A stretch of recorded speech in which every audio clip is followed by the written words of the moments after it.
BJP सांसद निशिकांत दुबे की supreme court पर की गई टिप्पणी से देश की सियासत में भयंकर बवाल छिड़ा है। विपक्षी दल लगातार बीजेपी को आड़े हाथों ले रहे हैं। कांग्रेस ने तो बीजेपी पर जानबूझकर सुप्रीम कोर्ट को निशाना बनाने और कमजोर करने का आरोप लगाया है। यहां तक कि ओवैसी ने तो बीजेपी को ट्यूबलाइट ही बता दिया।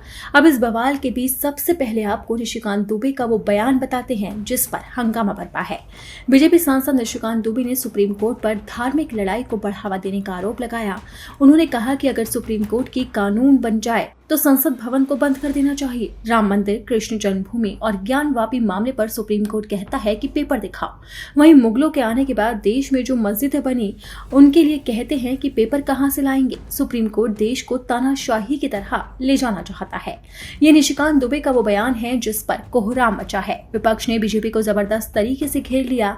इस घेराबंदी के बाद अब बीजेपी ने भी निशिकांत दुबे के बयान से पल्ला झाड़ लिया है। बीजेपी अध्यक्ष जेपी नड्डा ने एक्स पर पोस्ट शेयर करते हुए लिखा है कि बीजेपी सांसद निशिकांत दुबे और दिनेश शर्मा का न्यायपालिका और देश के चीफ जस्टिस पर दिए गए बयान से भारतीय जनता पार्टी का कोई लेना देना नहीं है। ये इनका व्यक्तिगत बयान है, लेकिन बीजेपी ऐसे बयानों से ना तो कोई इत्तेफाक रखती है और ना ही कभी भी ऐसे बयानों का समर्थन करती है। बीजेपी इन बयानों को सिरे से खारिज करती है। वहीं अब केरल में बीजेपी अध्यक्ष राजीव चंद्रशेखर ने भी मामले पर चुप्पी तोड़ी। राजीव चंद्रशेखर के अनुसार बीजेपी पहले से ही इस मुद्दे पर अपना पक्ष रख चुकी है। पार्टी अध्यक्ष जेपी नड्डा ने साफ कर दिया है कि निशिकांत दुबे के बयान निजी बयान है और पार्टी का इससे कोई वास्ता नहीं है। मैं भी पार्टी के फैसले से पूरी तरह सहमत हूँ।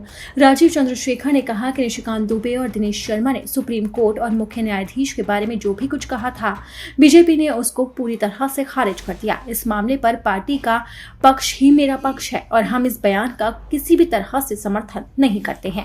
अब भले ही बीजेपी इस बयान से पल्ला झाड़ रही हो, लेकिन राजनीति के गलियारों में जब एक बार बयान निकल गया तो वो बवाल का मोड़ ले ही लेता है और निशिकांत दुबे का बयान भी अब बवाल बनकर सामने आ रहा है, जिसका मौका अब विपक्षी दल उठा रहे हैं और बीजेपी को जबरदस्त तरीके से घेर रहे हैं।